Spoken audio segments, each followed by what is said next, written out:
Hello everyone, welcome to freak education. इस video में हम डिस्कस करेंगे सीआरपीएफ एससीएम 2023 के मैथ सॉल्यूशन अपने चल रहे हैं। 26 फरवरी की शिफ्ट 1 होने वाली है। ये अपना सेट नंबर 10 है। ठीक है, टोटल 24 शिफ्टों में ये एग्जाम हुआ था और जो एग्जाम का लेवल काफ़ी अच्छा था। ठीक है, 9 वीडियो इससे पहले मैंने प्रोवाइड करवा दिए हैं और बिफोर 22 या 23 मई, ठीक है, इससे पहले मैं पूरी की पूरी चॉइस शिफ्ट आपको कंप्लीट करवा दूंगा। ये वीडियो आपको मिलेगी कल यानी कि 14 मई को। इसके बाद फिर 16 से रेगुलर वीडियो आएंगे। ठीक है, तो मैं कोशिश करूंगा, कोशिश नहीं कंफर्म, मैं आपको 22 से पहले सारे वीडियोज अपलोड कर दूंगा। अगर कुछ प्रॉब्लम नहीं हुई, सब कुछ ठीक चला, तो पीडीएफ के लिए टेलीग्राम चैनल जरूर ज्वाइन कर लेना। वहाँ पे सॉलिड पीडीएफ भी डाल देता हूँ मैं। ठीक है, तो ज़्यादा टाइम वेस्ट ना करते हुए सेशन को स्टार्ट करते हैं। अगर पसंद आता है तो लोगों के साथ शेयर कर सकते हैं आप। क्वेश्चन आपको बाइलिंगुअल ही मिलेंगे। वो कुछ क्वेश्चंस नहीं है जिनमें जरूरत नहीं है खास, उनमें हिंदी नहीं डाली और ना बाइलिंगुअल है। पहला सवाल बोल रहा है कि ए और बी हैं, किसी काम को 15 दिन में कर सकते हैं। ए एंड बी टुगेदर, ठीक है, दोनों मिलकर काम कर रहे हैं। ए और बी तो किसी काम को ये 15 दिनों में कर देते हैं। जबकि बी और सी अगर साथ मिलकर काम करते हैं तो ये काम को करते हैं 20 दिन में। बी और सी मिलकर 20 दिन में करते हैं। ठीक है, तो इनका एलसीएम कितना आ जाएगा? 20 और 15 का 60। तो यहाँ पे हो जाएगा अपना 15 चौके 60 और 20 तिया 60। सवाल में आगे बोला है A B and C together can complete the same work in 10 days. अच्छा, ए बी सी का भी बोला है, तीनों का एक साथ। तो देखो, अगर ये 10 डेज में करेंगे तो इनकी एफिशिएंसी 6 आ जाएगी। अब यहाँ पे देखो आप, सवाल में हमसे पूछा गया है, क्या गया है कि ए और सी टुगेदर काम का 33 1/3% कितने दिन में करेंगे।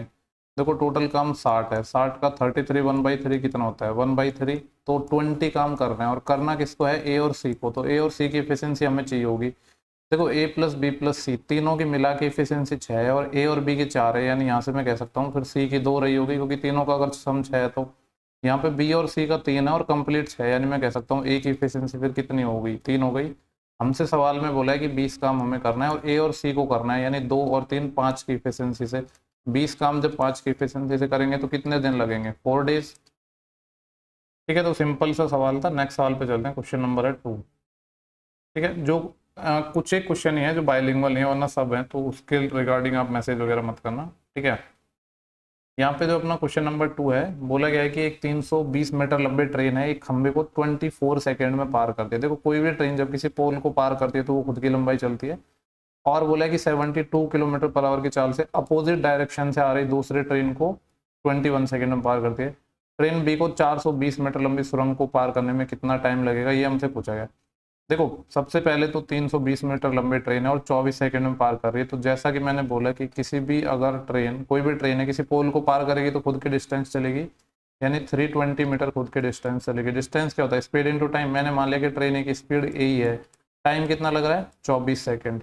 तो सॉल्व कर लो। 8 तिया 24 और 8 चौके 32, यानी यहाँ से मैं कह सकता हूँ जो ट्रेन ए है इसकी स्पीड आ जाएगी 40/3 मीटर पर सेकेंड। ठीक है, क्योंकि ये मीटर में था, ये सेकेंड में था, तो मीटर पर सेकेंड में आया।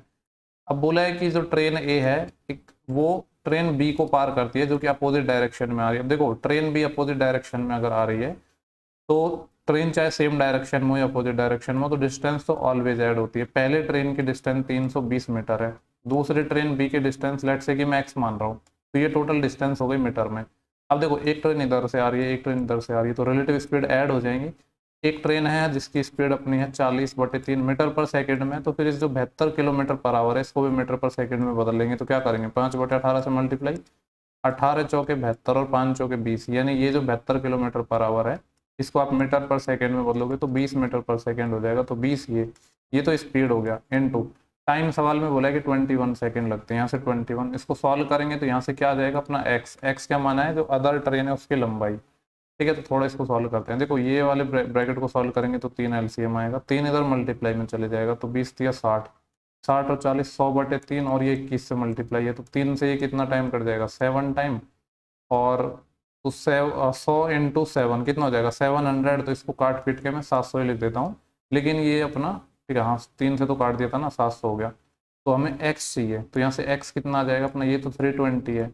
ठीक है, या फिर ऐसे कह सकते हैं कि x को क्या आ जाएगा, ये तो अपना 700 था, ये जो 320 है इसको इधर माइनस में भेज दो। तो यहाँ से x क्या है? लेंथ है ट्रेन बी की। ठीक है, ट्रेन बी की लंबाई है, तो कितनी आ जाएगी? 700 में से 300 जाएंगे तो 400 और फिर 20 कम, यानी ये आ जाएगा अपना 380 मीटर। ये ट्रेन बी की लंबाई होगी।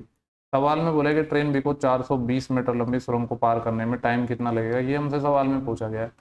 तो देखो अगर 420 मीटर लंबी सुरंग को पार करना है तो 420 मीटर तो सुरंग की लंबाई हो गई, ट्रेन खुद की लंबाई है और 380 मीटर, तो टोटल मैं कह सकता हूँ 4 और 3 7 800 मीटर चलना है। और ट्रेन बी को चलना है, बी की स्पीड मैंने अभी निकाली थी मीटर पर सेकेंड में 20 मीटर पर सेकेंड। तो ये कितना आ जाएगा, 2 से जब सॉल्व करेंगे तो 40 सेकेंड। सवाल में जो आंसर है वो सेकेंड में ही पूछा गया, तो 40 मीटर पर सेकेंड इसका सही जवाब हो जाएगा। आई होप दोनों सवाल क्लियर हो गए होंगे। नेक्स्ट सवाल पर हम चल रहे हैं। क्वेश्चन नंबर 3 है अपना। यहाँ पे बोला है कि x एक छोटा से छोटा नंबर है जिसको जब डिवाइड किया जाता है 17, 19, 34 और 95 से, तो रिमाइंडर ईच केस में 16 आता है। आपको एलसीएम और एचसीएफ का कॉन्सेप्ट पता होगा कि जो नंबर होगा वो नंबर क्या होगा, एलसीएम ऑफ ये जो भी नंबर है अपने 17, 19, 34 और 95। देखो जब सेम रिमाइंडर बचता है तो ऐड हो जाता है। यहाँ पे बोल रहा है कि हर केस में रिमाइंडर कितना बच रहा है, 16, तो ये आ जाएगा 16। और जो x है वो 46 से भी डिविजिबल है। जब x 46 से डिविजिबल होगा ना तो इनको एलसीएम का कुछ हम के टाइम लेंगे, क्योंकि डायरेक्ट सबसे छोटा नंबर तो हम निकाल सकते हैं कि छोटा नंबर जो इनका एलसीएम प्लस 16 जोड़ोगे तो आ जाएगा, लेकिन वो भी नंबर हमें चाहिए जो अपना 46 से डिवाइड हो, तो इसलिए इसका कुछ मैंने मान लिया कि के टाइम लेंगे। तो हमसे पूछ रहा है कि सम ऑफ डिजिट निकालना है x का, कि x का सम ऑफ डिजिट क्या आएगा। तो सबसे पहले तो इन सब का एलसीएम चाहिए। अब देखो मैंने यहाँ पे एलसीएम ले रहा हूँ, 19 और 95 का एलसीएम कितना आ जाएगा, 95 ही आ जाएगा, ठीक है। और 17 और 34, 17 और 34 का क्या आ जाएगा, 34। तो इन दोनों का हमें एलसीएम चाहिए। अब देखो 95 है वो क्या होता है अपना 19, 5 95 होता है, और जो अपना 34 है वो 17 गुणा 2 है। यानी देखा जाए तो इनमें कुछ भी कॉमन नहीं आ रहा है, ठीक है, एक सिंगल चीज़ इनमें कॉमन नहीं आ रही है। तो यहाँ से मैं कह सकता हूँ इनका जो एलसीएम आएगा ना वो 95 इंटू 34 ही आएगा। तो सवाल में बोला है कि ये नंबर 46 से डिविजिबल है, तो ये मैंने मान लिया कि इसका के टाइम है प्लस 16, ठीक है, ये अपना हो गया। अब देखो यहाँ पे हमें ना एग्जैक्ट नंबर चाहिए होगा, तो सबसे पहले तो इन दोनों को मल्टीप्लाई कर लेते हैं, 95 और 34, तो कितना हो जाएगा, ये 5 चौके 20, 2 कैरी, 9 चौके 36 और 5 दिया 15, 36 और 15 कितने हो जाएंगे अपने पास 51 और 2 53, 5 कैरी 9 दिया 27, 27 और 5 32, यानी 3230 अपना नंबर आ जाएगा। ये जो नंबर है कितना आ जाएगा 3230। इसका मैंने मान लिया के टाइम होगा प्लस 16। अब सवाल में हमसे बोला गया है कि ये जो भी नंबर है ये डिविजिबल है 46 से, तो 46 का मल्टीपल हम इसमें क्या करेंगे, हटा देंगे। अब देखो इसमें 46 का मल्टीपल देखने के लिए मैं कह सकता हूँ कि 2300 तो अपना पूरा डिविजिबल होगा, ठीक है, होगा ना 2346 से डिविजिबल, क्योंकि 23 से इसको काटेंगे 2 टाइम, 23 से 100 टाइम कट जाएगा, 2 से 50, तो 2300 तो हो जाएगा। 23 के आगे, 23 का आगे देखो 46 का मल्टीपल लेना है तो 460 का ले लूँ मैं, ये 3200 के आसपास हमें जाना है, और 2300 ये हो चुका है। यानी अगर इसका मैं डबल जोड़ूँ 460 का डबल तो कितना आ जाएगा अपना 46 दूनी 92, 920। तो 23 और 9 कितने आ जाएंगे अपने पास 3220। यानी कहने का मतलब यह है कि इसमें जो 3220 है, ये जो 3230 है, इसको मैं ऐसे लिख दूँ 3220 प्लस 10, क्योंकि इतना नंबर है ये तो कंप्लीट 46 से डिविजिबल है, तो इससे तो हमें मतलब ही नहीं है, सिर्फ यहाँ से 10 बचा। यानी अब हमें देखना है कि 10 के प्लस 16 है, ये डिवाइड होना चाहिए किससे 46 से। अब यहाँ पे k की वैल्यू हमें इंटीजर वैल्यू रखनी है, 1 2 3 ऐसे ट्राई करना है। अगर मैंने k की वैल्यू 1 रखी तो ये आएगा अपना 26, जो कि पॉसिबल नहीं है। अगर k की वैल्यू मैंने 2 रखी तो कितना आएगा, ये 20 और 16, 20 और 16 कितने होंगे अपने पास 36, ये भी नहीं होगा। अगर k की वैल्यू मैंने 3 रखी तो ये 30 और ये 16 46 हो जाएंगे, यानी k बराबर 3 पे ये सेटिस्फाई हो जाएगा। तो यहाँ से मैं कह सकता हूँ कि जो नंबर होगा वो नंबर क्या होगा 3230, इसका 3 टाइम और प्लस में 16। वैसे तो यहाँ पे हम सम ऑफ डिजिट भी अप्लाई कर सकते हैं। सम ऑफ डिजिट मतलब डिजिटल सम की मैं बात कर रहा हूँ, लेकिन खास इतने भी कोई कैलकुलेशन नहीं है, तो आप नॉर्मली भी कर सकते हो। 32 का 3 गुना कितना हो जाएगा 96, तो 9690 में हम 16 और ऐड कर देंगे, तो ये कितना हो जाएगा, ये आ जाएगा 6 और 9 और एक 10, फिर एक कैरी 6 और एक 7, ये अपना नंबर आ जाएगा। ये कितना हो जाएगा 9 और 7 16, 16 और 6 22। हमसे नंबर का सम ऑफ डिजिट पूछा था, हालांकि यहाँ पे आप डिजिटल सम भी अप्लाई कर सकते थे आप चाहो तो, ठीक है, आप मैंने आपको एग्जैक्ट करके बता दिया है। नेक्स्ट अपना क्वेश्चन नंबर 4 है। यहाँ पे बोला गया है कि the point of intersection of graphs, दो इक्वेशन है अपने पास दिस एंड दिस, ठीक है, इनका हमें पॉइंट ऑफ इंटरसेक्शन निकालना है। तो देखो ये जब दोनों इक्वेशन को आप सॉल्व करोगे, which of the following equation, तो देखो यहाँ पे हमसे बोल रहा है कि वैसे तो बोल रहा है कि पॉइंट इनका जो इंटरसेक्शन पॉइंट होगा ना उसका बेसिकली यहाँ पे इक्वेशंस आपको गिवन है, तो लेकिन आपको इक्वेशंस निकालने की जरूरत नहीं है। ये दोनों इक्वेशन से आप x और y की वैल्यू फाइंड करो, ठीक है, ये जो x और y की वैल्यू फाइंड हो जाएंगी, इनको फिर आप ऑप्शन से वेरीफाई करोगे तो आपका आंसर आ जाएगा। तो जैसे ये दोनों इक्वेशन को मेरे को सॉल्व करना है, एक इक्वेशन है अपने पास 12x plus y equal to 8, दूसरी इक्वेशन है 2x plus 3y equal to -10। ठीक है, वैल्यू तो दोनों की चाहिए, यानी x की भी चाहिए y की भी चाहिए। तो मैं इसको 3 से मल्टीप्लाई कर रहा हूँ, तो जब होगा क्या, ये भी 3y ये भी 3y, और फिर एक में से दूसरे को माइनस कर दूंगा। 3 से मल्टीप्लाई किया, इधर 36x आएगा और इधर अपना 2x आ जाएगा। तो 36 माइनस 2 कितना आ जाएगा, ये 34x इज इक्वल टू 8 या 24, माइनस कर रहे हैं दोनों इक्वेशन को, लेकिन यहाँ पे माइनस ऑलरेडी है तो प्लस हो जाएगा। 34x की वैल्यू 34 के इक्वल आ गई, यानी x अपना 1 आ गया। x 1 आ गया, कोई भी इक्वेशन में रख के y निकाल सकते हो, सेकेंड वाली में लिख रहा हूँ, आसान है। ठीक है, x जब 1 आ गया तो ये कितना आ जाएगा, y कितना आ जाएगा, 3y आ जाएगा अपना माइनस का 10, और ये जो 2x है इधर चले जाएगा, -2 इंटू एक्स की वैल्यू 1 है। तो यहाँ से कह सकता हूँ y कितना आएगा, -10 और -2, माइनस का 12/3, y -4 आ गया। तो आपको कुछ नहीं करना, x बराबर 1 और y बराबर -4। इक्वेशंस में आप रखो, जो सेटिस्फाई हो जाएगी वही आंसर है। पहली में अगर मैंने रखा x की वैल्यू 1 तो ये आएगा 2, माइनस y की वैल्यू -4, तो -4 तो +4 हो जाएगा। तो 6 - 5 0 नहीं आ सकता, यानी पहला इक्वेशन नहीं हो सकता। सेकंड में रखता हूँ, तो x की वैल्यू अपने पास 1 है तो यह आ जाएगा 3, और यहाँ पे y है -4 -1, नहीं सॉरी यहाँ पे +1 है, तो 3 - 4 -1, -1 + 1 0, 0 बराबर 0, ये इक्वेशन सेटिस्फाई होगी। बाकी को आपको वेरीफाई करने की जरूरत ही नहीं है, क्योंकि ऐसा हो ही नहीं सकता कि एक से ज़्यादा इक्वेशन सेटिस्फाई करेंगे। ठीक है, नेक्स्ट क्वेश्चन पे चलते हैं। देखो नेक्स्ट सवाल अपना क्वेश्चन नंबर 5 है। यहाँ पे बोला है कि cost price of article A is 250 more than that of B, यानी ए का जो कॉस्ट प्राइस है वो बी से 250 रुपये ज़्यादा है। ए को बेचा जाता है 20% के लॉस पर, बी को बेच रहे हैं 60% के प्रॉफिट पर, ओवरऑल हो रहा है 10% का प्रॉफिट।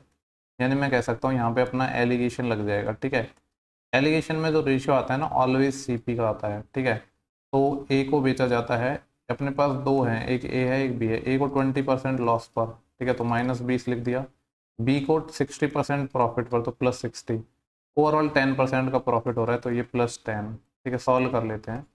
60 में से 10 जाएगा तो 50, और यहाँ पे क्या होगा, 10 में से -20 जाएगा तो ये प्लस का बन जाएगा 30। यानी मैं कह सकता हूँ सीपी और एसपी का रेशियो 5:8 आ गया।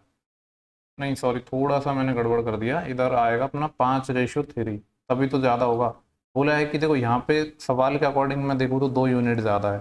ठीक है, सीपी है जो आर्टिकल ए का 2 यूनिट ज़्यादा है, लेकिन सवाल में बोला है कि 2 यूनिट नहीं, 250 रुपये ज़्यादा है। वैसे हमसे पूछा है cost price of B, 2 unit की वैल्यू 250 है, 1 यूनिट की वैल्यू 125 आ जाएगी। हमसे वैल्यू पूछे बी की कॉस्ट प्राइस, यानी 3 यूनिट की वैल्यू 125 का 3 गुना कितना आ जाएगा, 375 रुपये। ऑप्शन नंबर पहला हो जाएगा। ठीक है, यही इसका बेस्ट तरीका था इस सवाल का। नेक्स्ट सवाल है क्वेश्चन नंबर 6। नेक्स्ट सवाल है अपना क्वेश्चन नंबर 6, इंपॉर्टेंट सवाल है। ठीक है, यहाँ पे बोला है कि अरुण और बबीता हैं, पी और क्यू स्थानों से एक दूसरे की और एक ही टाइम पर चलने स्टार्ट करते हैं। अपने पास 2 पॉइंट हैं, यहाँ पे पॉइंट पी है, यहाँ पे पॉइंट क्यू है। अरुण और बबीता पी और क्यू पी और क्यू स्थानों से एक दूसरे की ओर चलना प्रारंभ करते हैं। मान लो अरुण अपने यहाँ से चला, ठीक है, ये पी से चलेगा, और सवाल में जिसका नाम पहले दे रहेगा उसी को पहले मानना है, और ये अपना है बबीता। ठीक है, ये इधर जा रही है। तो सवाल में बोला है कि अरुण की चाल है बबीता की चाल से 60% अधिक है। देखो 60% होता है 3/5, यानी अगर मैं इनका स्पीड का रेशियो की बात करूँ, अरुण और बबीता को ए और बी से लिख देता हूँ। अरुण की चाल है बबीता से 60% ज़्यादा है, यानी बबीता का अगर बेस रेशियो 5 है तो इसकी 3 ज़्यादा है, मतलब 8 है। रास्ते में ये एक दूसरे से मिलने के बाद, यानी देखो ये एक दूसरे की तरफ आ रहे हैं, मान लो यहाँ पे कहीं मिलते हैं, इसके बाद अरुण और बबीता क्रम से क्यू और पी तक पहुंचने में x और 5 घंटे लेते हैं। देखो यहाँ इस पॉइंट पर मिल गए, अब यहाँ से अरुण जा रहा है, इस वाले टाइम को हम t1 मानते हैं, जिसका नाम पहले है उसको t1, जिसका नाम बाद में उसको t2। यहाँ से ये बबीता जा रही है, इसको t2। सवाल में बोला है कि जो t1 टाइम लगता है वो x आवर है, x ही है ना, q से p तक पहुँचने में x घंटे, नहीं q और p पे पहुँचने में, q में इसको x लगे और इसको 5 आवर लगे। सवाल में पूछा है x की वैल्यू बतानी है। देखो एक आपको कॉन्सेप्ट पता होगा इस केस में, ठीक है, बेसिक से तो मैं बताऊंगा नहीं चीज़ों को। तो जो स्पीड का रेशियो होता है S1/S2, ये अपना बराबर होता है क्या, √T2/T1। ठीक है, S1 सवाल में यानी पहला वाला नाम अरुण है तो ये 8 हो जाएगा, ये 5, 8:5। T2 वाला टाइम क्या है अपना 5, ये 5 और ये है √T1। वैसे तो x दे रखा है T1 की जगह, तो x ही मान लेते हैं। इसका स्क्वायर किया मैंने, 8 का स्क्वायर 64, 5 का स्क्वायर 25 इक्वल टू, इसका स्क्वायर करूंगा तो 5/x। सवाल में बोला कि x का मान बताना है, तो x कितना हो जाएगा, 25 पंजे 125 डिवाइड बाई 64, ये आना चाहिए अपना आंसर यार। देखो इसका आंसर यही आएगा, 120/5/64 आएगा। और क्योंकि देखो 64 ही अपना नहीं कटेगा किसी से, तो ये वाला आंसर आना चाहिए देखा जाए तो ये सारे ऑप्शन गलत हैं, एक बार आप ट्राई ज़रूर कर लेना, लेकिन मेरे हिसाब से तो सारे के सारे जो ऑप्शन है ना वो रॉन्ग है, क्योंकि अपन ने ठीक ही किया है, कुछ मिस्टेक नहीं किया है, कॉन्सेप्ट एकदम सही लगाया है। ठीक है, बाकी एक बार वेरीफाई ज़रूर कर लेना, क्योंकि गलत सवाल तो इतने ज़्यादा पूछे हैं ना कि अब तो थोड़ा डाउट भी होता है खुद पे जब सवाल सॉल्व करता हूँ तो। नेक्स्ट सवाल है, a shopkeeper sells chair each at ₹1380 after giving 25% discount on their mark price. ठीक है, एक शॉपकीपर है जो 1380 रुपये की चेयरों को बेचता है 25% डिस्काउंट देने के बाद। बोल रहा है अगर वो बिना किसी डिस्काउंट के बेचता तो उसको 15% का लाभ होता। तो हमसे पूछ रहा है कि कॉस्ट प्राइस बतानी है ईच चेयर की। ठीक है, देखो इसने 1380 में बेची कब, जब 25% का डिस्काउंट दे दिया। 25% होता क्या है, 1/4 डिस्काउंट है, यानी MP से SP की अगर मैं रेशो की बात करूँ तो 4 पे 1 का डिस्काउंट, यानी 4 से 3 हो जाएगा। और 1380 में बेचा है डिस्काउंट देने के बाद, यानी इस 3 यूनिट की वैल्यू 1380 रुपये होगी। ठीक है, वैसे पता है ये हम इसको बाद में यूज करेंगे, पहले ना हम रेशियो को थोड़ा बैलेंस कर लेते हैं। दूसरा बोला है कि अगर जब हम कोई भी डिस्काउंट ना दें तो प्रॉफिट होता है 15%, यानी तब CP और SP का रेशियो कितना हो जाएगा, 15% होता है अपना 3/20, यानी CP और SP का रेशियो हो जाएगा 20/23। ठीक है, तो देखो यहाँ पे इस 3 यूनिट की वैल्यू 1380 है, तो यहाँ से अगर मैं 1 यूनिट की वैल्यू निकालूँ तो कितना आ जाएगा, 3 से काट लो, 3 चौके 12, फिर 1 बचेगा 18 और 3 पंजे 15। ठीक है, सही तो क्या है ना, 3 चौके 12, एक नहीं सॉरी 3 चौके 12, फिर 1 बचेगा, 3 छके 18। 1 यूनिट की वैल्यू 480 रुपये आ गई। अगर मैं MP देखूँ तो MP आ जाएगा 460 गुणा 4 रुपये। इसको सॉल्व नहीं करना है, ऐसे ही रहने देना है। ठीक है, अब बोला है कि जब कोई भी डिस्काउंट नहीं देते हैं तो 15% का प्रॉफिट होता है। देखो जब कोई भी डिस्काउंट नहीं दोगे तो ये मैं कह सकता हूँ कि जो सेलिंग प्राइस है वही अपना क्या हो जाएगा, मार्क प्राइस हो जाएगा, क्योंकि आप डिस्काउंट नहीं दे रहे हो। तो यहाँ पे इस 23 यूनिट की वैल्यू क्या है, 460 गुणा 4। काटा मैंने इसलिए नहीं, पहले सॉरी मल्टीप्लाई इसलिए नहीं किया क्योंकि बाद में भी मेरे को काटना पड़ता। 23 दूनी 46, यानी 20 गुणा 4 80 रुपये। 1 यूनिट की वैल्यू आ जाएगी 80। हमसे पूछा है कि इसका कॉस्ट प्राइस बताना है ईच चेयर का। 8 दूनी 16, कितना आ जाएगा, 1600 रुपये। 1600 रुपये है ऑप्शन नंबर बी। नेक्स्ट अपना जो सवाल है क्वेश्चन नंबर 8 है, यहाँ पे हमसे बोला है कि total export of cement by company A and be in 17 and 19, 2017 और 2019 में एक्सपोर्ट। देखो ये कंपनी ए है तो इसका एक्सपोर्ट कितना है, 170, और कंपनी बी का 195। ठीक है, और अपना 2019 में ये 260 और ये 185, सबको ऐड करना है। 0 5 5 और 5 10, 10 का 0। ठीक है, एक कैरी आ जाएगी, 1 और 8 9 9 9 18, 18 और 6 24, 24 और 7 31 का एक, 3 कैरी आ जाएंगे, 3 और 1 4, 4 और 1 5, 5 और 1 6, 6 और 2 8, 810। पूछ रहा है कि ये जो 810 है कितना परसेंट है टोटल प्रोडक्शन का 18 और 20 में। देखो 2018 ये रहा, 20 ये रहा, और प्रोडक्शन की बात कर रहा है। तो ए का तो हो जाएगा 320, इसका 480, और बी का कितना हो जाएगा, इस डाटा को हटा देता हूँ। बी का है अपना यहाँ पे प्रोडक्शन, यानी 300 ये और 340 ये, सबको ऐड कर लो। 0 0 0 0 0 0 आ जाएगा। 4 और 8 12, 12 और 2 14, एक कैरी आ जाएगी, 1 और 3 4, 4 और 3 7, 7 और 4 11, 11 और 3 14, 1440। 800 का डबल 1600। ठीक है, इसका परसेंटेज निकालना है, यानी 100 से मल्टीप्लाई। 1 0 से 1 0 कैंसिल हो जाएगा, तो यहाँ पे कितना आया है अपना, यह है 8100 डिवाइड बाई 144, इससे कट जाएगा ये। देखो वैसे भी आपको पता है कि सारे के सारे आंसर हैं 50 से, वो हैं 50 वाली लाइन में ही है, तो 5 टाइम तो पहले ही भाग जाएगा। ठीक है, 5 टाइम जाएगा तो कितना हो जाएगा, अगर 140 का 5 टाइम होता तो 14 पंजे 70, 700, लेकिन 4 पंजे 20 और ज़्यादा होंगे 720। तो यहाँ से कितना बचेगा, 90, और फिर 900 हो जाएगा। अभी देखो जब ये 810 था तो 5 टाइम गया, अब जब 6 टाइम जाएगा तो कितना हो जाएगा। अभी हुआ था अपना ये 820, और नहीं 720 हुआ था ना, इसमें हम 144 और जोड़ देंगे, तो 4 और 4 तो 6, 864 हो रहा है, जबकि हम भाग दे रहे हैं कितने में, 900 में। तो 6 टाइम जाएगा, यानी 6 पॉइंट समथिंग आएगा, तो आंसर आएगा अपना 56 पॉइंट समथिंग, जो कि सिर्फ एक ही ऑप्शन था। एग्जैक्ट करने की खास रिक्वायरमेंट है नहीं। देखो नेक्स्ट सवाल है अपना क्वेश्चन नंबर 10। यहाँ पे बोला है कि x की वैल्यू ये है और हमें x बताना है क्या होगा। यहाँ पे दो तरीके हैं, या तो आप स्क्वायर कर लो या परफेक्ट स्क्वायर बना लो। देखो ये जो टर्म है ना, ये बेसिकली अपने पता है क्या है, 2ab है, तो इसको अगर मैं कंपेयर करूंगा तो 2 को तो मैं अलग लिख सकता हूँ, और फिर क्या बचेगा 2 और √10। अब हमें दो ऐसे नंबर में फैक्टर करना है जिनका स्क्वायर करें तो हम कितना बन जाए, 41 बन जाए। इन दोनों का स्क्वायर करूंगा तो इसका स्क्वायर करूंगा तो 2 का स्क्वायर 4, √10 का 10 तो 40, और इसका 1, यानी 40 + 1। ऐसे ही हम पेयर बनाते हैं, यानी मैं कह सकता हूँ ये जो ऊपर वाली टर्म है ये अपनी क्या है, देखो बड़ी वाली चीज को हम पहले लिखते हैं, तो बड़ा क्या है 2√10, यानी ये है 2√10+1, इसका होल स्क्वायर है और बाहर रूट है तो ये बच जाएगा। सेम चीज यहाँ पे है, यहाँ पे a+b था, यहाँ पे a-b होगा और बाहर माइनस साइन हो रहा है तो ये माइनस का हो जाएगा, ये प्लस का हो जाएगा। तो यहाँ से देख लो ये वाली वैल्यू तो कैंसिल आउट हो जाएगी, 1+1 2, यानी x की वैल्यू क्या आ जाएगी, 2 आ जाएगी अपनी। ठीक है, नेक्स्ट क्वेश्चन पर चलते हैं। क्वेश्चन नंबर है अपना 10। यहाँ पे बोला था price of coffee increase by 35% then decrease by 20%। पहले कॉफी की प्राइस 35% बढ़ा रहे हैं, फिर 20% घटा रहे हैं। यदि एक आदमी है कॉफी की जो कंजम्पशन है उसमें 4.5% की कमी करता है, तो ओवरऑल जो एक्सपेंडिचर है वह है उसमें क्या चेंज आएगा।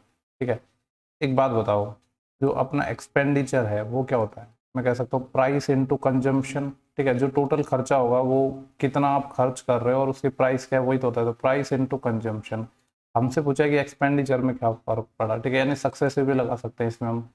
पहले तो बोल रहा है कि 35% का इंक्रीज हुआ है, ठीक है, और फिर बोल रहा है कि 20% का डिक्रीज हुआ है। देखो मैं दो दो में लगा सकता हूँ, वैसे तो एक साथ तीन का भी अपने पास फॉर्मूला है, पर आप दो में ही लगा लो, a+b+ab/100, चाहे तो ये यूज कर लो चाहे रेशियो लगा लो। रेशियो तीनों में एक साथ भी लग सकता है, ठीक है, पर हम इसको ऐसे ही रहने देते हैं। तो 35 बढ़ा यानी +35, और 20 का डिक्रीज हुआ यानी -20, और साइन तो माइनस आएगा क्योंकि प्लस इंटू माइनस माइनस। 35 × 20 ÷ 100। पहले इन दोनों को सॉल्व किया तो 35 में से 20 जाएगा तो 15, माइनस 20 से जाएगा ये 5 टाइम और 5 से जाएगा 7 टाइम।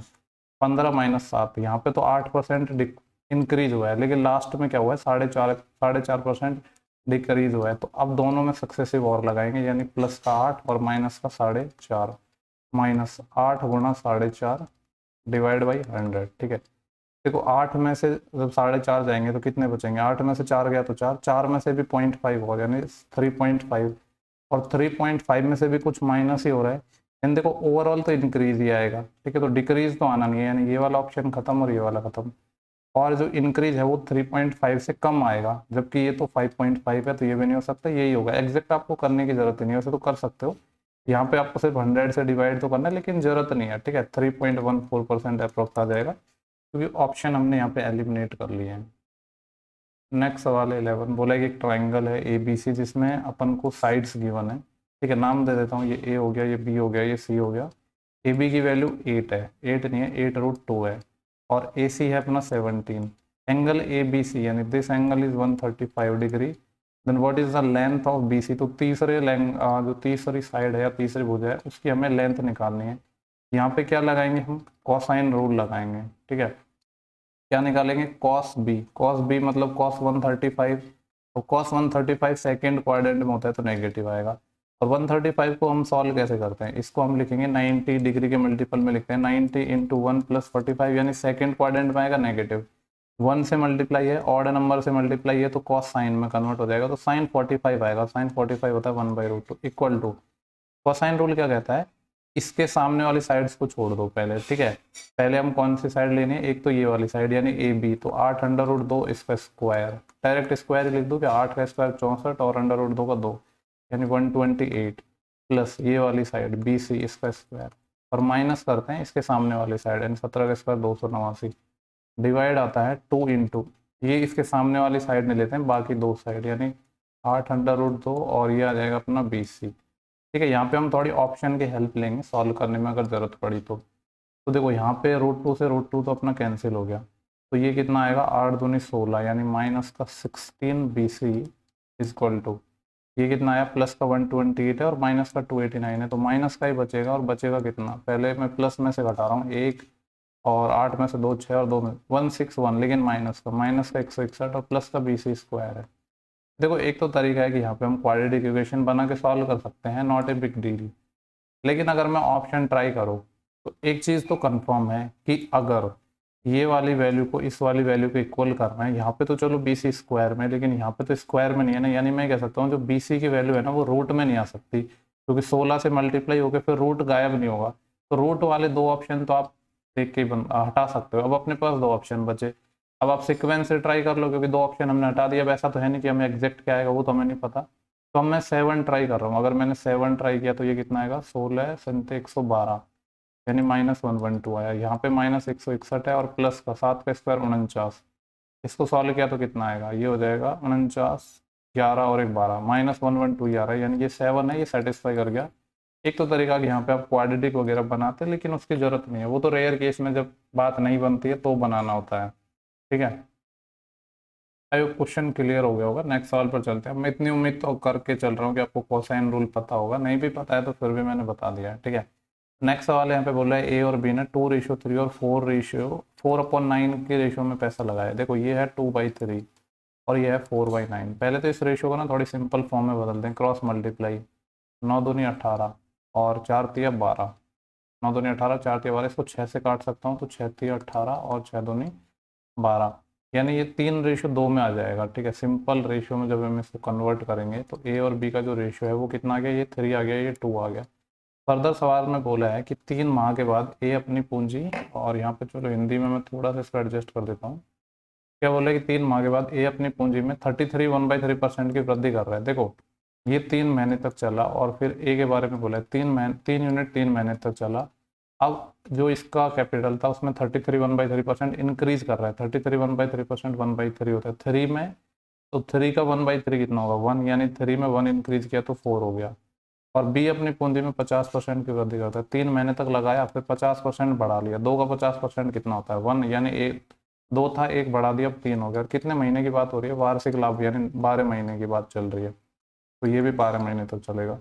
सॉल्व करेंगे तो देखो ये तो आएगा 9 और ये आएगा 36। 36 और 9 कितने होते हैं 45, यहाँ पे तो 45 आ गया रेशियो।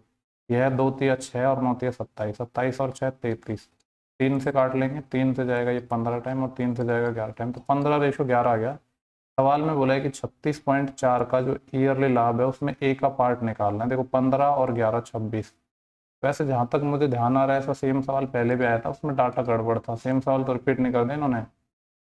15 और 11 कितना आ गया 26 यूनिट। इस 26 यूनिट के जो सवाल में है 36.4 लाख, और हमसे पूछा गया है ए का हिस्सा बताना है। ए का हिस्सा कितना है 15 यूनिट। ठीक है, तो इसको सॉल्व करते हैं। कटेगा क्या, ये देखो 26 से काटा मैंने तो 26 एकम 26, बचेंगे 10, 104 हो जाएंगे। तो एग्जैक्ट तो नहीं कटेगा, नहीं एग्जैक्ट ही कट जाएगा। 26 दूनी 52, 104, यानी 4 टाइम कट जाएगा ये। ठीक है, तो ये आ जाएगा अपना 1.4 लाख।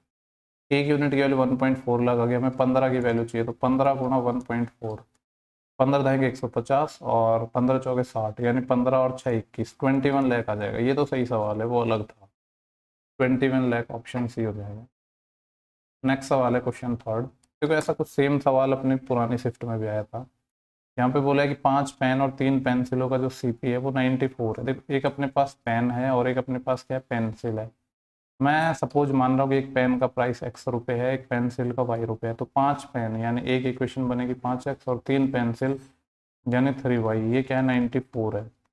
अब बोला है कि यदि एक पेन का सीपी 2 रुपये बढ़ गया, यानी पहले x था अब x+2 हो गया, और पेंसिल का जो सीपी है वो 1 रुपये माइनस हो गया, y था y-1 हो गया, तो 2 पेन और 7 पेंसिल। देखो यहीं पे मैं एक इक्वेशन बना रहा हूँ, 2 पेन यानी इसको 2 से मल्टीप्लाई, 7 पेंसिल यानी 7 से मल्टीप्लाई, तो ये कितना आएगा, ये आ जाएगा 7 से मल्टीप्लाई, ये आ गया अपना 52। यहाँ से एक इक्वेशन बनाएंगे हम। देखो यहाँ पे तो 2x आएगा, तो 2x, y में क्या आएगा 7y प्लस 7y, कॉन्स्टेंट देख लो। देखो यहाँ पे आएगा +4 और यहाँ पे आएगा -7, 4 और -3, तो -3 इधर जाएगा तो +3, यानी 55 हो जाएगा। 52 और 3 55, दो इक्वेशन हो गई। सवाल में पूछा है कि 3 पेन और 8 पेंसिलों का सीपी बताना है, यानी हमें वैल्यू चाहिए 3 पेन मतलब 3x और 8 पेंसिल मतलब 8y, इसकी वैल्यू हमें चाहिए। तो यहाँ से कोई भी एक इक्वेशन को हम वेरिएबल को सेम बना लेते हैं। देखो मैं इसको 2 से मल्टीप्लाई कर रहा हूँ जिससे 10x बन जाएगा, इसको 5 से मल्टीप्लाई कर रहा हूँ जिससे 10x बन जाएगा, और फिर एक में से 2 या 2 में से एक कोई भी माइनस कर दो, 1 में से 2 माइनस कर दिया, तो इधर आएगा 3 दूनी 6y और यहाँ पे आएगा 5 7 35y, तो 6y में से 35y माइनस करूंगा तो -29। वैसे प्लस का लाने के लिए ना अपन को 2 में से 1 माइनस करना पड़ेगा, तो इधर 35y और इधर 6y, तो 35 - 6 29y इक्वल टू 55 का 5 गुना कितना हो जाएगा, 5 5 25, 2 से 5 5 25 और 2 करता है 275 माइनस 94 का डबल, 2 चौके 8 और 2 9 18, 198, कितना बचेगा यहाँ से। तो देखो यहाँ से 2 यहाँ से बचा तो 77 आ रहा है। वैसे कुछ मेरे को लग रहा है कि शायद गड़बड़ कर दिया हमने। क्या गड़बड़ की है हमने, यहाँ पे गड़बड़ की है। 94 का डबल कितना होता है? 9 दूनी 18, 188 आएगा ये। देखो 12 अपना यहाँ से बचा है और 75 यहाँ से, 75 और 2 77 10 87 हो गया, यानी y अपना कितना आ जाएगा? 29 का 3 टाइम y 3 आ गया। तो y की वैल्यू 3 है तो 8 3 24, 24 तो ये आ जाएगा। x क्या आएगा? कोई भी एक इक्वेशन से निकाल लो, फिर ये आ जाएगा 5x equal to 94 minus 3 time, मतलब y की वैल्यू यहाँ पे 3 रखोगे तो 9 आ जाएगा ना, 94 माइनस 9, तो 5x कितना आ जाएगा? या x ही निकाल लेते हैं डायरेक्ट। 94 में से 10 जाता तो कितना बचता? अपने 84 बचते, लेकिन यहाँ पे 85 बचेंगे, 5 से डिवाइड हो, यानी x 17 आ गया। तो यहाँ पे 17 रख दिया, 17 थे 51, 51 और 4 55, 65 75, 75 रुपये आ जाएगा ऑप्शन पहला।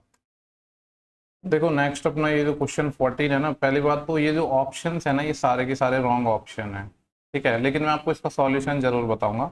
यहाँ पे अपना जो एक 8 डिजिट का नंबर है 49x719y2, ठीक है, ये अपना डिविजिबल है 88 से। 88 का मतलब क्या है कि 11 और 8 दोनों से डिविजिबल होगा, और 8 का डिविजिबिलिटी रूल आपको पता है कि लास्ट के 3 डिजिट हैं वो 8 से डिवाइड होने चाहिए। देखो 8 के अंदर 4 भी आता है, और सवाल में बोला गया है कि इसकी लीस्ट पॉसिबल वैल्यू बतानी है, यानी 5x प्लस 2y की कम से कम जो वैल्यू हो सकती है वो हमें फाइंड करनी है, ठीक है। तो देखो अगर यहाँ पे मैं सबसे पहले y को 0 लेता हूँ, ठीक, या फिर हम एक काम करते हैं ना, हम दोनों चीजें एक साथ बनाते हैं। हो सकता है कि उस टाइम मैंने जब सॉल्व किया था तो कुछ मिस्टेक कर दिया। एक तो मैं 8 का रूल भी साथ में लेके चल रहा हूँ और 11 का भी लेके चलते हैं। 11 का रूल आपको पता है कि जो डिफरेंस है अल्टरनेटिव टर्म का वो या तो 11 हो, 11 का मल्टीपल हो, तो 9 माइनस 4 कितना आएगा? 5। देन यहाँ पे आएगा 7 माइनस एक्स, इसके बाद है 9 माइनस 1 कितना आ जाएगा? 8, प्लस यहाँ पे क्या है? 2 माइनस वाई, ये आएगा। तो देखो ये है 5 और 7 12, ठीक है, 12 और 8 20, और 20 और 2 22, 22 यहाँ माइनस है, यहाँ पे माइनस, तो माइनस कॉमन ले लिया, एक्स प्लस वाई। ये अपना डिविजिबल होना चाहिए, किससे डिविजिबल होना चाहिए? 11 से। अब देखो अपने इसको 11 से डिविजिबल होने के लिए अपने पास दो तरीके हैं, या तो मैं इसको 0 बना दूं या फिर कोई 11 का मल्टीपल बना दूं। 0 बनाने के लिए तो x और y का सम 22 होना चाहिए, वो तो पॉसिबल नहीं है। लेकिन यहाँ पे एक पॉसिबिलिटी हमारे पास है। क्या पॉसिबिलिटी है? अगर x प्लस वाई का सम अपना 11 हो जाए, ठीक है। देखो वैसे तो 0 हो सकता है, लेकिन चेक करना पड़ेगा ना, फिर 8 की कंडीशन में सेटिस्फाई कर सकता है कि, लेकिन 0 ऑप्शन में भी नहीं, तो 0 तो नहीं होगा। अगर ये 0 नहीं होगा तो फिर x प्लस वाई 11 होगा, क्योंकि 22 माइनस 11 11 आएगा जो 11 से डिविजिबल हो जाएगा। तो यहाँ पे अब हम थोड़ा पॉसिबिलिटी लेके देखते हैं। जैसे y को देखो, अब यहाँ पे अगर x प्लस वाई अपना 11 है तो सिंपली बात है कि y बराबर 0 तो पॉसिबल ही नहीं है, क्योंकि y 0 अगर मैं लूंगा तो x को 10 होना पड़ेगा, और x एक यूनिट डिजिट नंबर है तो 10 नहीं हो सकता, तो y 0 नहीं हो सकता। अब मैंने अगर y को 1 लिया यहाँ पे, ठीक है, y को 1 लूंगा तो भी x को नहीं, सॉरी x जब मैं यहाँ पे जब y 0 लेता तो x को 11 होना पड़ता, जो कि पॉसिबल नहीं है। y 1 भी नहीं हो सकता, क्योंकि y 1 लूंगा तो फिर x को अपना 10 होना पड़ेगा, वो भी पॉसिबल नहीं है। y की वैल्यू 2 हो नहीं सकती, क्योंकि 22 4 से ही नहीं होता, तो 8 से डिविजिबल कहाँ से होगा। अब y बराबर 3 चेक करते हैं। अगर मैंने y बराबर 3 लिया यहाँ पे, तो देखो ये डिविजिबल हो गया, 8 एकम 8, फिर यहाँ से 1 बचेगा 13, 8 एकम 8, ठीक है, फिर 5 बचेंगे 52, जो कि 8 से नहीं होगा, यानी y बराबर 3 भी नहीं होगा। y बराबर 4 भी नहीं होगा, क्योंकि 42 बनेगा, 4 से ही नहीं होता है तो 8 से कहाँ से होगा।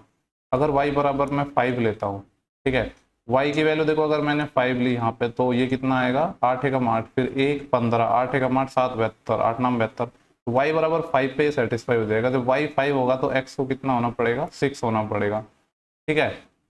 यहाँ पे x को अगर मैंने क्या लिया, सॉरी y को अगर 5 लिया तो x को 6 होना पड़ेगा। अब देखो यहाँ पे बोल रहा है कि 5x प्लस 2y की मिनिमम वैल्यू, अगर x 6 होगा तो 6 पंजे 30, यानी आंसर 30 से बड़ा जाना चाहिए, ठीक है। मान लो कि यहाँ पे और भी कोई सेटिस्फाई करेगी, जैसे हम y की वैल्यू 6 लेके देखते हैं, तो 6 नहीं हो सकता, क्योंकि 62 नहीं होता डिविजिबल। अगर मैंने 7 लिया तो देखो y की वैल्यू 7 लूंगा तब भी यहाँ पे 7 दूनी 14, और प्लस में है 5 इंटू समथिंग। x को देखो मिनिमम 0 भी हो सकता है, लेकिन 0 यहाँ पे पॉसिबल नहीं, क्योंकि x प्लस वाई 11 होना चाहिए। यानी कहने का मतलब ये है कि ये जो सारे के सारे ऑप्शन है ना, ये रॉन्ग है, ठीक है। अब अगर इस तरीके से देखें तो यहाँ पे y अपना जब 5 होगा तो x से हो जाएगा, तो इसकी मिनिमम वैल्यू आनी चाहिए कितनी? 5 6 की 30, और 8 दूनी 16, यानी नहीं सॉरी, y की वैल्यू 5 थी ना, 5 दूनी 10, तो ये अपना आना चाहिए 40। मिनिमम इसकी वैल्यू 40 आनी चाहिए 5x प्लस 2y की, ठीक है।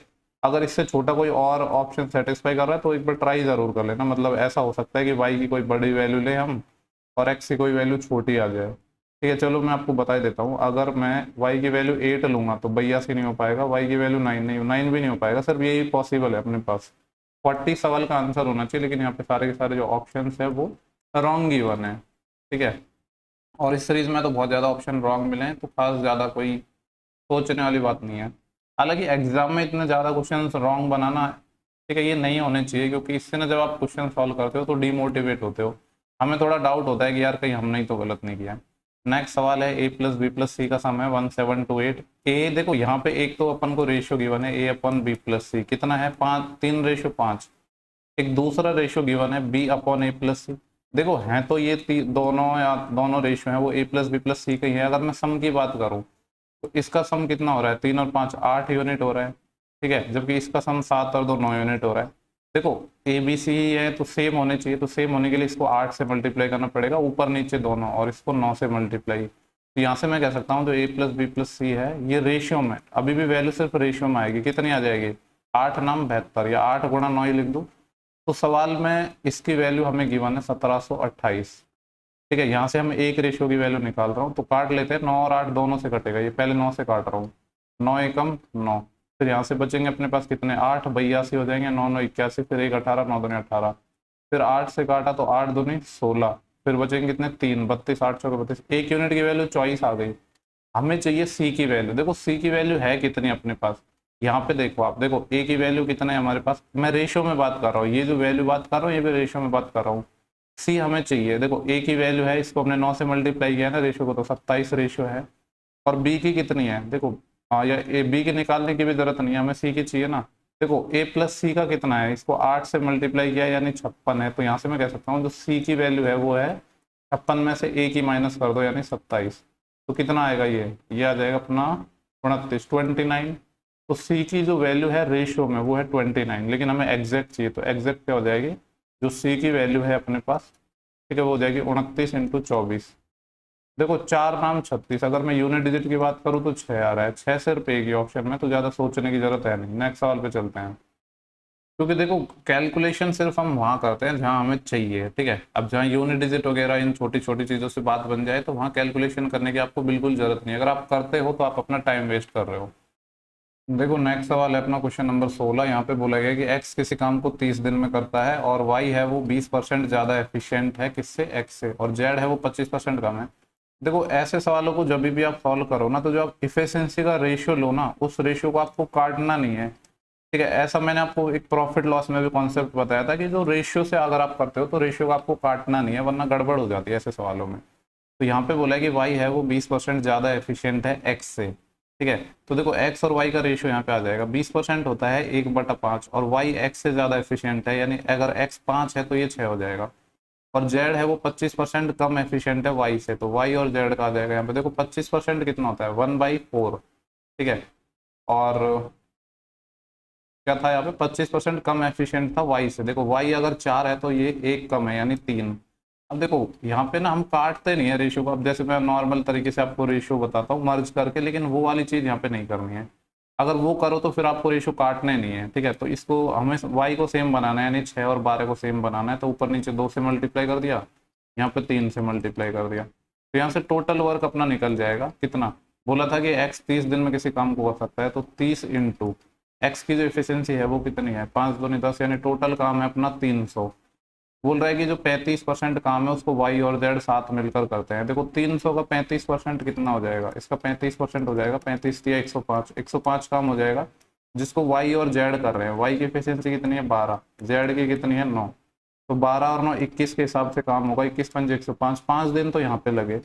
अब रिमेनिंग वर्क कितना बचा है, टोटल अपने पास 300 था, 105 हो चुका है, तो 195 काम बचा है। अब करेगा कौन इसको, एक्स। बोले कि एक्स अकेले काम को करता है, तो टोटल कितने डेज लगते हैं, एक्स की एफिशिएंसी है 10, तो कितना दिन लेगा ये 19.5 दिन यहाँ पे लेगा। तो मैं कह सकता हूँ कि 19 और 5 दोनों को जब आप ऐड करोगे तो कितना आएगा 24.5 दिन आएगा, यानी 24.5 डे। लेकिन अगर आपने रेशियो को काट दिया ना तो गड़बड़ कर दोगे आप। ठीक है, मतलब यहाँ पे तो नहीं काट, इस तरीके से करोगे तो काटने वाटने का कोई सीन ही नहीं है, लेकिन वो जैसे हम एक्स रेशियो वाई निकालते हैं, वाई रेशियो जेड निकालते हैं, यहाँ पे फिर रेशियो वैसे काट देते हैं ना क्रॉस में, वो चीज़ करोगे तो यहाँ पे वो गलत हो जाती है थोड़ी सी। नेक्स्ट सवाल देखते हैं, क्वेश्चन नंबर अपना 17। ठीक है, इसको थोड़ा मिनिमाइज करता हूँ। यहाँ पे हमसे बोला गया कि पाइप ए है एक टैंक का 3/, देखो पाइप ए के बारे में बोला है 3/8 पार्ट भरता है 9 आवर में, तो ये 3 टाइम कट जाएगा और 24, यानी जो कंप्लीट भरेगा वो 24 दिन में, तो ए भरता है कंप्लीट 24 आवर में। और बी है वो 2/5 भाग को 16 घंटे में भर रहा है, 2 से 8 टाइम कट जाएगा, 5 इधर मल्टीप्लाई हो जाएगा, 8 पंजे 40, यानी बी है कंप्लीट भरेगा वो 40 आवर में।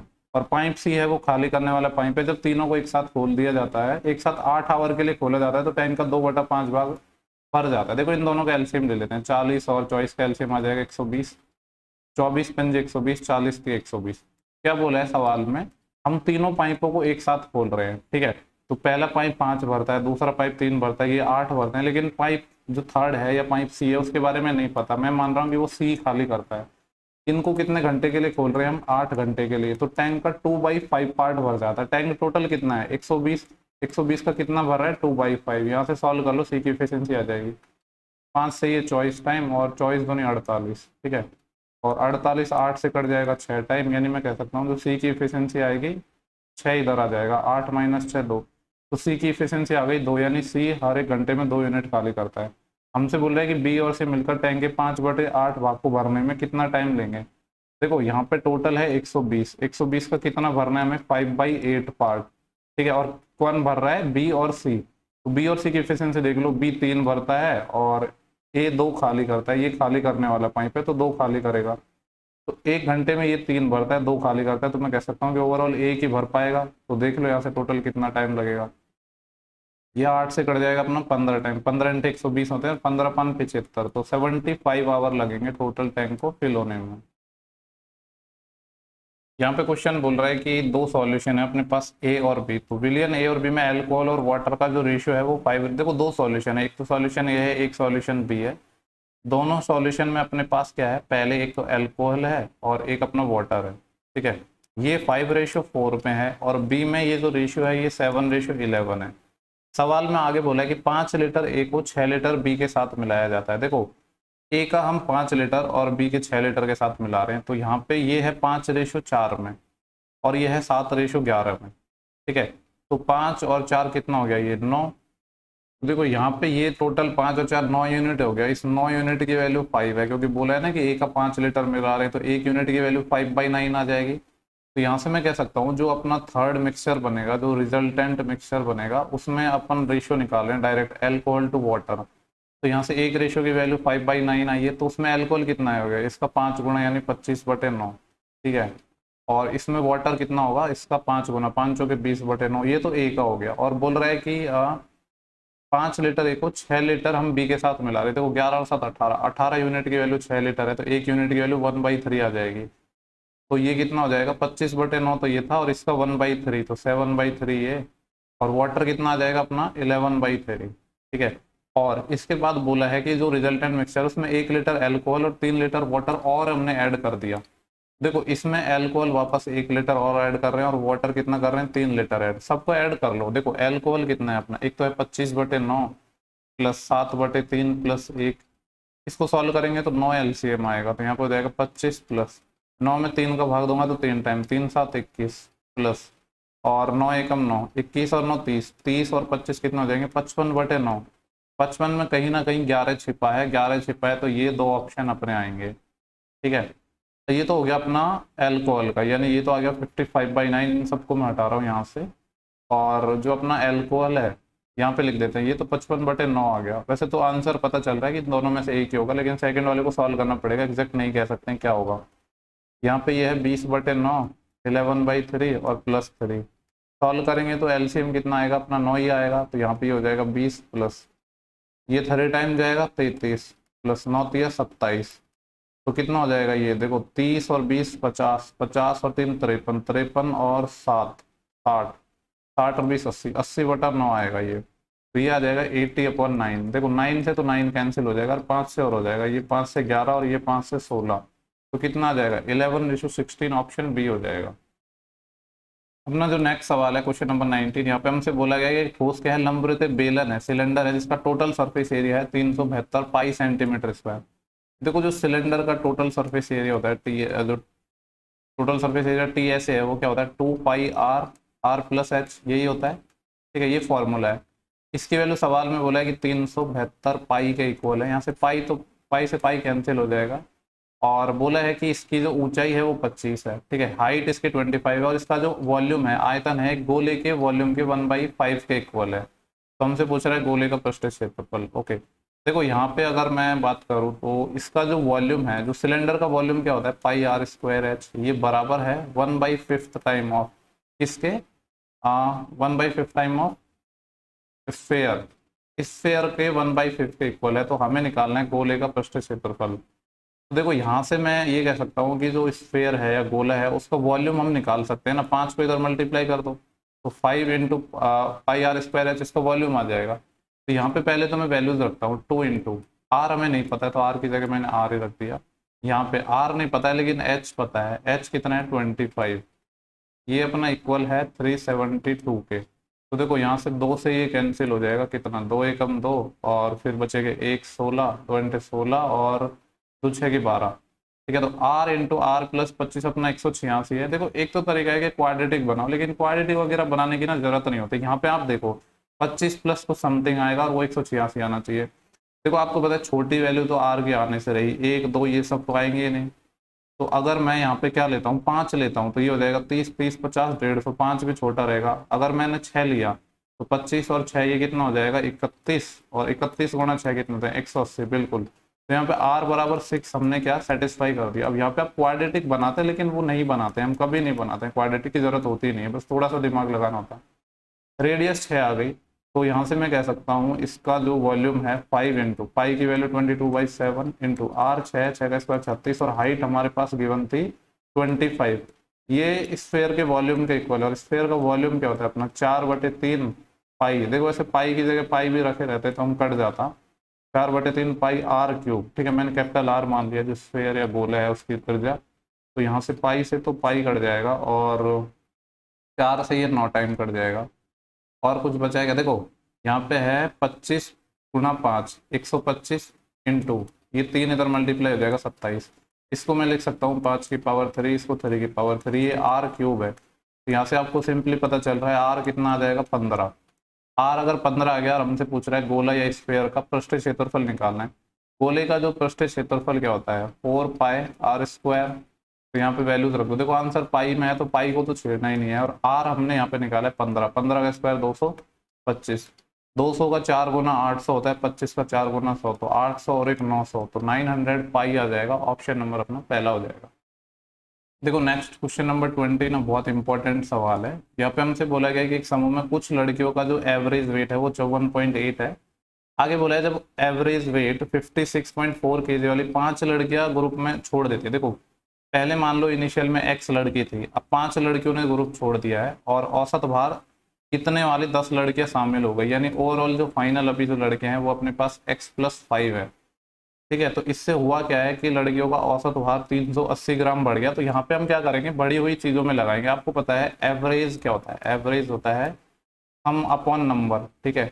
यहाँ पे हमें पता है कि एवरेज में वृद्धि हुई है 380 ग्राम, इस ग्राम को मैं किलो में बदल रहा हूँ, तो 380/1000 इक्वल टू, अब हम देखते हैं कि सम में कितनी वृद्धि हुई। तो सम में कैसे निकाल पाएंगे हम, यहाँ पे डेविएशन देखेंगे। देखो 54.8 ये तो था ओरिजिनल वेट था एक्स लड़कियों का, हमने एक्स माना कि एक्स लड़कियां थी, तो एक्स लड़कियों का तो ये हो गया 54.8।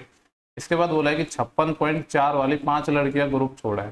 देखो 56.4 वाली लड़कियों ने छोड़ा है, तो कितने का गैप है, ये अपना है 54.8 में मैंने 2 जोड़ा तो 55, और उसके बाद 1.4 यानी 1.6।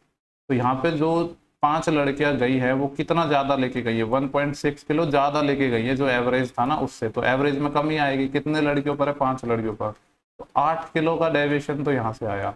एंड जो लड़कियां 10 शामिल हो रही है वो 57.5 किलो की है। देखो ओरिजिनल अपना कितना था 54.8 था, ठीक है, और जो लड़कियां नहीं ओरिजिनल 54.8 था, लड़के 57.5 की आई है, तो 15 - 8 7 यह कैरी बढ़ जाएगी, और 57 में से 55 गया तो 2.7 kg हर लड़की ज़्यादा लेके आई है। टोटल 10 लड़के हैं तो 27 ये ज़्यादा लेके आई है।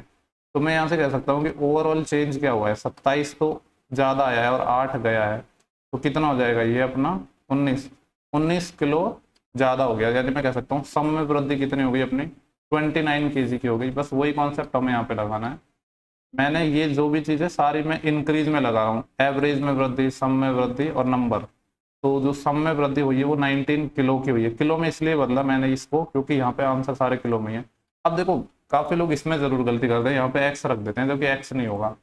यहाँ पे जो अभी करंट में लड़के हैं वो एक्स नहीं है, x+5 है। ठीक है, यहाँ से आप सॉल्व कर लो। देखो 19 दूनी 38, ये कितना आ जाएगा 20, 0 से 0 गया, 2 से अपना ये 50 टाइम चले जाएगा। तो देखो ऊपर तो कुछ बचा ही नहीं है, तो यहाँ से x कितना आ जाएगा 5 इधर चले जाएगा 45, 45 किलो, नहीं सॉरी 45 किलो नहीं, टोटल 45 लड़कियां मानी थी इनिशियल हमने, तो 45 इसका सही आंसर हो जाएगा। ऐसे सवालों को आपको ऐसे ही करना है, आपको देखना है कि इंक्रीज कितना हुआ है, तो सारी इंक्रीज चीज़ों में आप सिंपल एवरेज का फॉर्मूला लगा दो। देखो नेक्स्ट क्वेश्चन नंबर 21 है ना, है तो इजी लेकिन इंपॉर्टेंट सवाल है, क्योंकि काफी लोग ना इसमें अंडरस्टैंडिंग से ज्यादा बस जो रटी हुई चीजों को अप्लाई करते हैं और गलत कर देते हैं क्वेश्चन को। यहाँ पे बोला है कि 25 अपने पास नंबर है जिनका एवरेज सवाल में बोला है कि 65 है। ठीक है, आगे बोला था average of first 11 number is 58, पहले 11 नंबर है। जिन लोगों को समझ नहीं आता है ना ऐसे कॉन्सेप्ट, आप बेसिक से ट्राई करो फिर। ठीक है, अगर नहीं आता है तो वैसे बेसिक से तो नहीं करते हैं, पर अगर आप क्वेश्चंस करना चाहते हो और आपसे नहीं बैठ रहा दिमाग में तो बेसिक से कर सकते हो। पहले जो 11 नंबर है उनका एवरेज क्या है 58 है, एंड द लास्ट 10 नंबर जो अगले 10 नंबर है उनका एवरेज 73 है। देखो यहाँ पे ओवरऑल हो क्या रहा है, जो पहले 11 नंबर हैं वो एवरेज से कितना कम है, यहाँ पे है अपना 7 यूनिट कम है 11 नंबर पर, तो मैं कह सकता हूँ ओवरऑल 77। माइनस साइन इसलिए लगाया है क्योंकि एवरेज से कम है, और यहाँ पे अगर मैं देखूँ तो ये एवरेज से 8 ज़्यादा है, और कितने नंबर पर 10 नंबर पर तो 80 हो गया। ठीक है, तो ओवरऑल यहाँ पे जो चेंज आ रहा है वो कितने का देखने को मिल रहा है +3। ठीक है, ओवरऑल अपना क्या हो रहा है +3 है। अब देखो ये +3 चेंज का मतलब क्या है कि जो एवरेज है ना उस एवरेज में जो अपने 2 और 11 21 नंबर हैं ये +3 ज्यादा लेके जा रहे हैं। ठीक है, तो ये ज्यादा लेके जा रहे हैं, इसका मतलब है जो बचे हुए नंबर है ना इसको बैलेंस कौन करेगा, बचे हुए नंबर। तो बचे हुए जो नंबर है अपने पास कितने नंबर 11 नंबर यहाँ पे हो गए, 10 यहाँ पे हो गए, 21, 4 नंबर बचे हैं। 4 नंबर का अगर मैं आपसे सम पूछूं तो कितना होगा, एवरेज था 65 तो इतना होता, लेकिन यहाँ पे ये जो 3 ज्यादा लेके चले गए तो इसको बैलेंस करेगा ये बाकी के बचे नंबर, तो ये आ जाएगा कितना। देखो इसको हम ऐसे भी कर सकते थे, क्या कर सकते थे यहाँ पे, ये अपना एवरेज क्या रहता, जो बचे हुए नंबर इनका एवरेज 65 तो रहता ही, लेकिन ये 3 की क्या हो गई है कमी हो गई है, तो 3 की कमी हुई है कितने नंबर पर 4 पर, 3/4 होता है 0.75, यानी ये कितना आ जाएगा 64.25। सम निकालने की जरूरत नहीं है, डायरेक्ट आप एवरेज निकाल सकते हो। ठीक है, तो बढ़िया सवाल था। नेक्स्ट सवाल देखते हैं 22। क्या बोला है कि रेखा है वो 16% बचाती है अपनी इनकम का, अगर इसकी इनकम 5% बढ़ जाए और सेविंग है वो डिक्रीज हो जाए 47.5%, तो एक्सपेंडिचर में क्या होगा। आपको पता है जो इनकम होती है वो क्या होता है एक्सपेंडिचर प्लस सेविंग, 100 मान के ही मैं कर लेता हूँ। ठीक है, तो ये बोल रहा है कि रेखा 16% बचाती है इनकम का, क्योंकि देखो ऐसी कोई फ्रैक्शन तो है नहीं जो खास सॉल्व हो रही है, तो 16% इसने बचा लिया, तो खर्च कितना किया होगा फिर 84, 100 इसकी टोटल इनकम थी। अब बोला है कि इनकम में इंक्रीज हो गया 5% का, 100 में से 5% इंक्रीज होगा तो कितने का होगा 5 का, और सेविंग है वो डिक्रीज हो गई 47.5%। सेविंग पहले कितनी थी 16, 16 का 47.5% कितना होगा, तो देखो 47.5% को मैं क्या लिख सकता हूँ 40 दूनी 80 और 7.5 का डबल 15 यानी 95। इसको मैं लिख सकता हूँ 95/2, और परसेंट के लिए 100 से भाग, 4 से काटा 25 टाइम, 4 से काटा 4 टाइम, 5 5 25 और 5 से 19, और ये 2 टाइम कट जाएगा, 19 दूनी 38, 38/5, 5 7 35 और 3 30, 5 6 30, 7.6। तो ये क्या हो रहा है, पहले इसकी इनकम 5 थी अभी डिक्रीज हो गई है, यानी माइनस का 7.6 मैं कह सकता हूँ।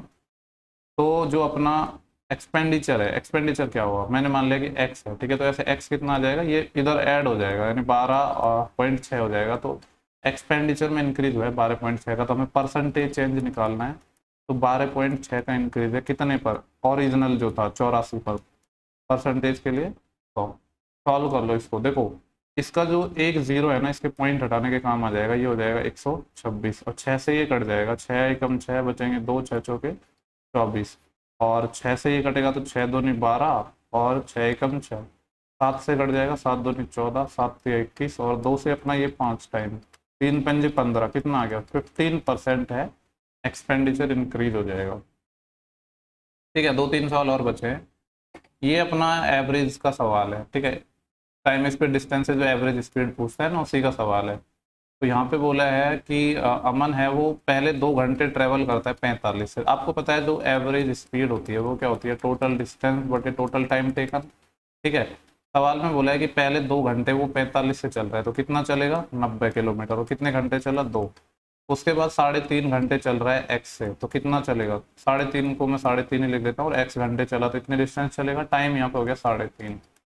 आगे क्या बोला है, नेक्स्ट 4.5 घंटे वो 70 से चलता है, तो 4.5 को क्या लिख सकते हैं 9/2। और कितनी स्पीड से चलता है 70 से, 2 से काटा 35 टाइम, 9×5 45, 4 से 9 27 और 4 31, यानी 315 किलोमीटर चलेगा। और कितने घंटे चला है 4.5। ठीक है, आगे अब सवाल में हमसे क्या बोला है, if is average speed of the entire journey is 61.5, ये इसकी एवरेज स्पीड है 61.5। इसको क्या लिख सकते हैं हम, 61 का डबल होता है 122, तो ये आ जाएगा 123/2।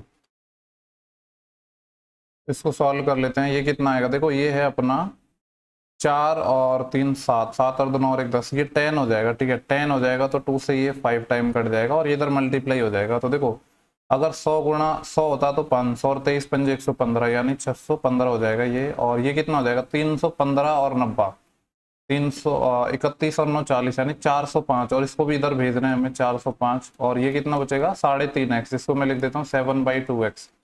तो यहाँ से ये कितना बचा 0, और 61 में से 40 गया तो 21, 210 जो है उसकी वैल्यू है 7/2x। तो 7 से ये कट जाएगा 30 टाइम और 2 से मल्टीप्लाई हो जाएगा। ठीक है, ये 7 था अपना, तो यहाँ से x आ जाएगा 60। अब सवाल में पूछा है कि कितना टाइम लगेगा अगर 140 किलोमीटर हमें जाना है, नहीं 140 kilometre at x kilometre per hour. अच्छा, 140 किलोमीटर हमें कवर करना है x किलोमीटर पर आवर की स्पीड से। x कितना आया है 60, 0 से 0।